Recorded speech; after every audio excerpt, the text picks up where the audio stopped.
The Library of Alexandria was the greatest treasure of the ancient world, a place where people didn't worship gods, but knowledge itself. Approximately 500,000 documents of all kinds rested on its shelves, but sadly, during various conflicts and wars, almost everything was reduced to ashes by several great fires. A lot of historians categorize these events as the most devastating fires in the history of humanity. Not because the number of victims, but because they erased the most important records of our species from the face of the earth. Science, art, history, almost all of it, lost to the time. This forced human knowledge to practically start over from scratch. The only thing we know about the library is what was written in other schools and stories far away from it. But what we do know is that its loss set us back as a rational species by at least 1,000 years. But what if it hadn't been this way? What if, for some reason, something or someone had protected the library, preventing its burning and looting? Hey there again, I'm Ralph and welcome back to the Lore Chest. And today we're talking about what if the Library of Alexandria was never destroyed. But before we jump into the hypothetical situation, let's look a bit closer at the library to get some context. As its name suggests, it was located in the Egyptian city of Alexandria. This important Mediterranean port was Africa's gateway to Europe and was founded by none other than Alexander the Great. However, it wasn't the legendary Macedonian king who ordered the construction of the library, but one of his generals, Ptolemy.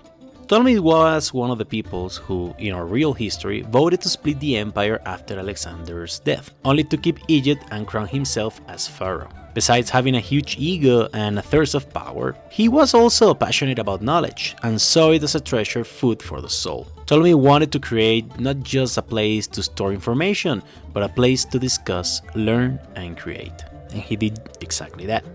Since Alexandria connected Africa with the world, merchants and travelers from every corner of Europe, Asia, and Africa visited the city, so a rule was established. The price for entry to the city was to hand over at least one written document in your possession so they could make a copy and keep it, giving you back the original. This allowed them to collect an estimated of 400,000 to 700,000 documents over the years, the highest number of any library in the whole world, and by a lot. But as we said, it wasn't just a library, it was a center of learning. The first official medical school in history was founded there. It was the first place to teach the construction of ships and structures using technical drawings from 3 continents, and also is considered the first model of a university in history, with classrooms, wise men and women explaining topics, and relaxation zones. Incredible things happen inside those walls. Rumor has it that the first written edition of the Old Testament was drafted there. Astronomy as a science was conceived there as well. They proposed for the first time that thoughts came from the brain, not from the heart. It is also believed that the design of the first steam engine was produced in one of its classrooms, 2,000 years before the first engine in our reality. They proposed that the Earth was round and orbited the Sun, proving it by measuring shadows in 2 distant cities, 1.8 thousand years before Copernicus did. Now, if these men from ancient Greece reached the same conclusion as thinkers would do hundreds of years after them, who often had even to hide their findings in order to avoid punishment, can you imagine how advanced we would be today if we hadn't lost this place in the first place? Sadly, things didn't end well. Just as the library was built on lands founded by a historical legend, another great character will be the responsible for destroying it: Julius Caesar. Although technically Caesar didn't burn it on purpose, well, not entirely, he was in Egypt fighting a civil war, supporting Cleopatra against her brother. In the battle, his ships were surrounded in the harbor, condemned to be sunk. So Caesar decided that if his ships were going down, well, they will take every possible enemy with them. He set them on fire and launched them kamikaze style against the city's port. The fire was so intense, it spread to the houses, to the streets, to everywhere, destroying everything in its path, including the library. It is estimated that at least 400,000 documents were lost in that particular fire. But what happened to the remaining 100,000 or 300,000 scrolls left? Well, let me ask you one quick question.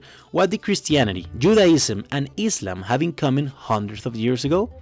That their greatest enemy wasn't each other, but knowledge itself. Fanatics of these religions eventually took over the control of the city, punishing anyone who went to the library and burning books in the streets, until eventually not even the foundations of the library remained intact.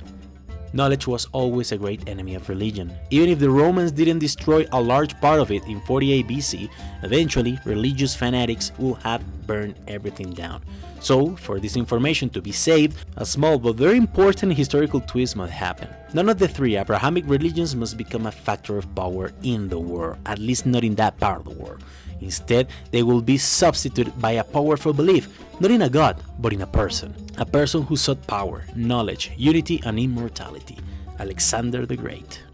And this is where our alternate history begins. Sure, Alexander committed atrocities, but he never attacked knowledge. And since his general Ptolemy founded the library in his honor, it would be a treasure for the king if he didn't die so young. For this timeline to work, the Macedonian Empire must not fall. Religion must not be placed above men. Alexander believed this, so this new world must belong to Macedonia. After Alexander's death, almost the entire known world will be under Macedonian control. And although of course there will be a lot of wars, since the empire in this new reality had been functioning under Alexander's rule for more years and many saw him as a god, his vast empire would hold. Many will say that the empire will succumb eventually, just like Rome did, but I'm not so sure. Rome punished those who thought differently. Alexander's Macedonia allowed the worship of any religion as long as the king and empire were above them. Since the Jews, Christians, and barbarian peoples wouldn't have the freedom to destroy the empire from within, if Macedonia managed to find balance and if Alexander hadn't died so young, in my opinion, the empire would have prevailed. So, how will this new world look? First, the Macedonian Empire will grow enormously, bordering China and reaching the Iberian Peninsula and the English Channel. The library will be nourished by ancient Chinese knowledge, Hispanic agriculture, Carthaginian trade, and much more. Around what we call the year zero, the idea of steam engines will spread throughout the empire. Carriages and new designs, similar to what we know as locomotives, will be invented, and along with them, new routes connecting the whole empire. Thanks to this new knowledge, the Macedonians will learn how the Chinese use wax pieces with carved letters to print ink. They will copy and refine this style until, just like Gutenberg did 500 years ago, the printing press will be invented. This will facilitate the mass production of books. It will no longer be necessary to go to Alexandria to study. Sister libraries will be founded across the whole empire. And since this society rewarded knowledge instead of punishing it, much more doctors, architects, and scientists will work to advance the whole world. Some scientists or military genius will think to put these efficient steam engines on large boats, with navigation made easier and everyone knowing that the Earth was round. Some daring explorer will set the goal to find new lands. This eventually will result in the discovery of the Americas, looking for new commerce routes. Centuries will pass, and there will be giant cities with excellent infrastructure, new politics, new philosophies. Hey, who knows what could happen? But the point is that ever since humans began to see knowledge as something cursed, humanity fell into a dark hole that was so hard to crawl out of. But if the worship of gods hadn't been a reason for war, and if knowledge had been the reason to move forward, with the preservation of the Library of Alexandria, our world would have been a better place. Of that, I have no doubt. Thanks for watching this video. This is a new project that I'm very proud of, so if you want to keep watching our videos, we have some more that you can watch, and that will make me very happy. Maybe you notice it from my accent, but I'm not a native English speaker. This new project, the Lore Chest, is like a new son of my original channel, El Baúl de los Conocimientos Inútiles. And I'm taking a lot of the videos that I already made in Spanish and like giving it a refreshment, making it a little more actual, up to date, and also, well, trying it in English. It's something very interesting. I'm learning a lot, and well, starting anew is always a challenge. So if you want to help, you can subscribe, you can hit like, all that kind of stuff that old school YouTubers like myself always ask, but I think now it's like a little bit nostalgic, so you can do it again as well. Sorry. And that's it. And thank you so much for watching, and I hope to see you again very soon.